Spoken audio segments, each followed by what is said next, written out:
Okay, the question number 4 is, in the figure, if x plus y is equal to w plus z, then prove that AOB is a straight line. हमें इस question में जो given है, हमें क्या given है कि जो x प्लस वाई है is equal to w plus z के इक्वल हमें गिवन है, और हमें ये प्रूव करना है कि AOB जो है ये एक स्ट्रेट लाइन है, ये हमें प्रूव करना है. ओके, तो लेट्स स्टार्ट.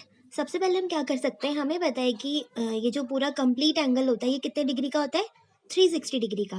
तो we can write it as angle x plus angle y plus angle w plus angle z is equal to 360 degree, because it is are complete angle. ठीक है, जो कंप्लीट एंगल होता है हमारा वो हमारा 360 डिग्री का होता है. उसके बाद हमें क्वेश्चन में गिवन था कि x प्लस वाई जो है वो w प्लस जेड के बराबर है. इट मीन्स हम x plus W plus Z की जगह पे भी हम x प्लस वाई लिख सकते हैं. तो ये क्या हो जाएगा, x plus y is equal to 360 degree. ठीक है, हमने क्यों लिखा, क्योंकि हमें दोनों वैल्यूज इक्वल थी, तो इसलिए मैंने w प्लस जेड को जो है रिप्लेस कर दिया x प्लस वाई से. ओके, तो अब ये क्या बन गया हमारा, ये बन गया 2x plus 2y is equal to 360 degree. हम इनमें से जो 2 है वो कॉमन निकाल सकते हैं, तो हमें मिल जाएगा x plus y is equal to 360 degree. Then we will find the value of x plus y, that is 360 divided by 2, that is 180 degree.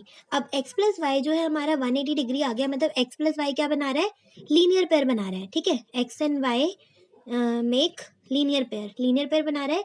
और जब ये लीनियर पेयर बना रहा है तो लीनियर पेयर हमारा कब बनता है, लीनियर पेयर हमारा एक स्ट्रेट लाइन के ऊपर बनता है. इट मीन्स जो हमारा AOB है वो कैसी लाइन है हमारी, AOB इज ए लाइन. ठीक है, तो ये हमने प्रूव कर दिया. Okay, clear. अब बढ़ते हैं हम नेक्स्ट क्वेश्चन की तरफ. नेक्स्ट क्वेश्चन हमें गिवन है कि POQ इज अ लाइन रे. एक लाइन हमें POQ गिवन है, एक रे है हमारे पास OR जो कि परपेंडिकुलर है इस लाइन PQ के ऊपर. ठीक है, और एक अनदर हमारे पास रे है, कौन सी, OS नाम की हमारे पास रे है. ओके, जो कि हमारा OR और OP के बीच में लाई कर रही है. हमें इसमें प्रूव करना है कि angle ROS is equal to half of angle QOS minus POS. अब ये क्वेश्चन ना थोड़ा सा ट्रिकी है, ट्रिकी मतलब ज़्यादा नहीं है बट थोड़ा बहुत ट्रिकी है. इसके लिए आप करोगे क्या कि आपको ना ROS की वैल्यू फाइंड आउट करनी है. तो सबसे पहले हमें ROS ये दिख रहा है. ठीक है, तो अगर ये वाला हमारा ROS है तो हम इसे क्या लिख सकते हैं, QOS माइनस QOR. अगर हम इस पूरे QOS में से इस QOR को हटा दें तो हमें क्या मिल जाएगा, ROS मिल जाएगा. ठीक है, तो फर्स्ट वैल्यू तो हम ऐसे निकाल लेंगे कि जो एंगल ROS है वो हम कैसे लिख सकते हैं, एंगल QOS में से अगर हम माइनस कर दें एंगल QOR को. ठीक है, this will be our first equation. ठीक है, आगे बढ़ते अब इस साइड का हो गया. अगर हम इस तरफ से देखें तो इस तरफ से हम अपना ROS कैसे निकाल सकते हैं, इस तरफ से अगर हम अपना ROS निकालें तो ROS कैसे निकालेंगे, ROS निकालने के लिए हम लिख सकते हैं कि ये जो पूरा ROP या फिर POR में से अगर हम माइनस कर दें POS को, ठीक है, इस पूरे एंगल में से अगर हम इतने को सेपरेट कर दें तो हमें ये मिल जाएगा. ठीक है, तो हम लिख सकते हैं यहाँ पे POR minus POS.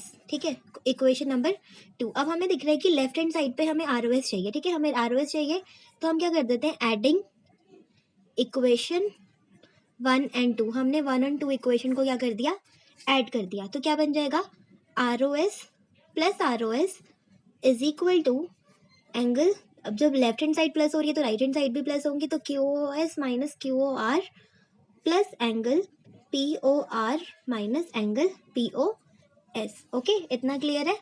Angle ROS plus angle ROS will give twice of angle ROS. ठीक है, ये तो लेफ्ट हैंड. अगर हम राइट हैंड साइड देखें तो हमें दिख रहा है कि QOS और माइनस POS हमें चाहिए. तो QOS और ये वाला माइनस POS ये हमें एज इट इज चाहिए, इनको हमें चेंज करना है, यानी कि इनको हमें हटाना है यहाँ से. QOR ये कितना हो गया, 90 डिग्री, और POR ये भी कितना हो गया, 90 डिग्री, मतलब ये भी 90 है और ये भी 90 है. तो अगर मैं इसे लिखूँ तो QOS यहाँ पे आ जाएगा माइनस 90 डिग्री, और POR हमें कितना गिवन है, 90 डिग्री गिवन है, माइनस एंगल POS. अब हमें दिख रहा है कि माइनस 90 से प्लस 90 विल भी कैंसिल आउट हो सकता है. तो ये बच गया twice of angle ROS is equal to angle QOS minus angle POS. अब ये जो 2 है, ये 2 हमें यहाँ पे नहीं चाहिए था, मल्टीप्लाई में जाके हमें यहाँ चाहिए था, तो हम शिफ्ट कर देते हैं. तो एंगल ROS की वैल्यू कितनी आ जाएगी, ये जो मल्टीप्लिकेशन का 2 है दैट विल बी, ये जो दूसरी साइड ट्रांसफर हो जाएगा तो ये बन जाएगा half of angle QOS minus angle POS। तो हेंस प्रूव्ड, यही हमें प्रूव करना था। ओके, इतनी बार ठीक है। आगे बढ़ते हैं हमारा नेक्स्ट क्वेश्चन। अगर हम नेक्स्ट क्वेश्चन की तरफ देखें, it is given that angle XYZ is equal to 64 degree. अब हमें इसमें फिगर गिवन नहीं, हमें फिगर ड्रॉ करनी है। तो हमें कितना दे रखा है XYZ, हमें ये जो है ऐसे आप वो कर लीजिए कि X Y और Z ये आपको गिवन है कितना, 64 डिग्री ये गिवन है।